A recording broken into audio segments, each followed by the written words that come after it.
Саламатсыздарбы, күндүзгү сааттарга алынган кабарлар менен тааныштырууну баштайбыз.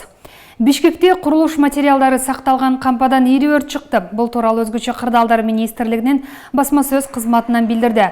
Кырсык 9-июнга караган түнү катталып, жерине 10 күчүрмөн эсеп тартылган. Ошондой эле Бишкек шаардык куткаруу кызматынан бир топ кризистик кырдаалдарда башкаруу борборунун ыкчам тобу штаб тартылган. Мындан сырткары жеринде дагы Ички иштер министрлигинен 3 экипаж, тез жардам кызматынан 1 бригада, реттен 1 бригада, тазалык ишканасынан суу ташуучу унаа тартылды. Тилсиз жоо саат 4:39 чектөөгө алынып, учурда толук өчүрүү иштери жүрүүдө. Өрттүн болжолдуу аянты 3800 куб метрди түзөт. Өрт өчүрүүчүлөрдүн ыкчам аракетинен улам ламинат курулуш материалдары, эшик, терезелер 270 чарчы метр аянттагы кампада сакталган тазалоочу каражаттар жана жакын жайгашкан кампалар сакталып калды. Ошондой эле Бишкек шаардык куткаруу кызматынын куткаруучулары тарабынан 22 кислород баллону, 5 пропан толтурулган баллон ыкчам түрдө чыгарылып, жарылып кетүү коркунучу жоюлду. Учурда өрттү толук өчүрүү иштери жүрүүдө. Бұл кампаларда курулуш материалдары сакталган, кээ бирки коопсуз болгон жайлардан ташып чыгуу иш чаралары жүргүзүлүүдө.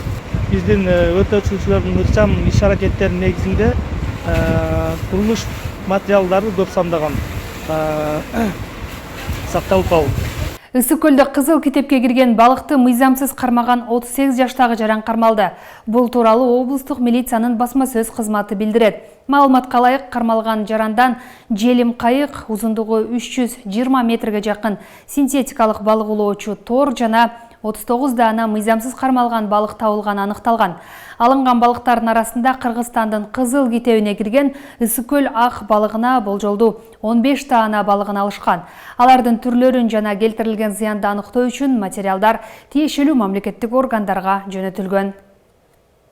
Президент Садыр Жапаров бүгүн өлкөгө расмий сапар менен келген ЮНЕСКОнун башкы директору Одре Азулени кабыл алды. Бул тууралуу президенттин басма сөз кызматы билдирет.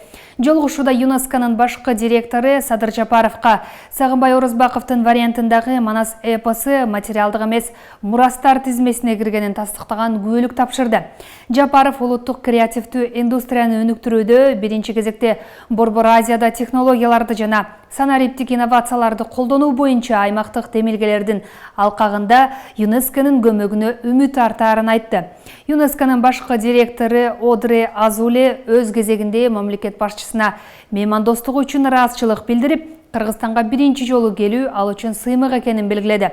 Ошондой эле Кыргызстандагы материалдык эмес мурастардын көптүгүн жана ар түрдүүлүгүн белгилеп, Кыргызстандын тарыхый жана маданий эстеликтерин келечек муундар үчүн сактоонун маанилүүлүгүнө токтолду. Тараптар Кыргызстан менен ЮНЕСКОнун ортосундагы кызматташтыкты, ошондой эле биргелешкен программаларды ишке ашыруу боюнча мындан аркы пландардыга өнүктүрүүгө даяр экендигин билдиришти.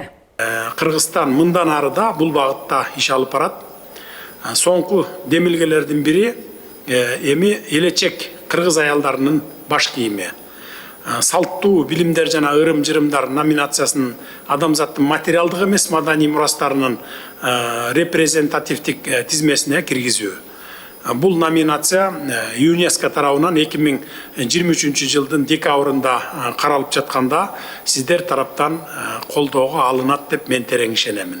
8 июнда Кыргызстандын Ташкенттеги элчиси Муса Жаманбаев, Өзбекстандын ветеринария жана мал чарбасын өнүктүрүү комитетинин төрагасы Бахромжан Наркобилов менен жолугушуп, тез бузула турган азыктарга жашыл коридор ачууну сүйлөштү. Бул тууралуу Тышкы иштер министрлигинин басма сөз кызматы кабарлады.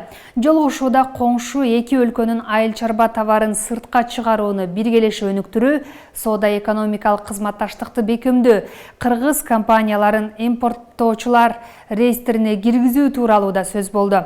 Наркобилов өзбек тарап сүт, эт, балык азыктарын өндүргөн ишканаларды импорторлор реестрине тез арада киргизүүгө даяр экенин билдирди. Элчи Жаманбаев ветеринария комитетинин диагностикалык борборуна барып, эт, сүт, балык, дан, жашылчаларды лабораториялык көзөмөлдөн өткөрүү процесси менен таанышты. Мартта министрлер кабинетинин төрагасы Акылбек Жапаров Өзбекстанга барып, бир катар өнөр жай жана өндүрүш ишканаларын кыдырган. Эки өлкө ортосунда экономика, айыл чарба багытындагы кызматташтык, биргелешкен ишканаларды иштетүү тууралуу жол картасы кабыл алынган. Өзбекстандын ишкерлери Кыргызстандагы ар түрдүү долбоорлорго болжол менен $70 миллион инвестиция салууга даяр экени маалым болгон. Бишкек шаарында грек-рим күрөшү, эркин күрөш, кыз-келиндер күрөшү боюнча 17 жана 23 жаштагылар арасында Азия чемпионаты өтөт. Дине тарбия жана спорт департаменти билдиргендей, спорттук иш-чара 10-18 июнь күндөрү Бишкек арена спорт комплексинин муз аянтчасында өтөт. Мелдеш 23 жана 17 жашка чейинкилер арасында 10 салмактык категорияда өтүп, 60 комплект медаль ойнотулат. Жалпы 30дан ашык өлкөдөн 450дөн ашуун спортчу катышат.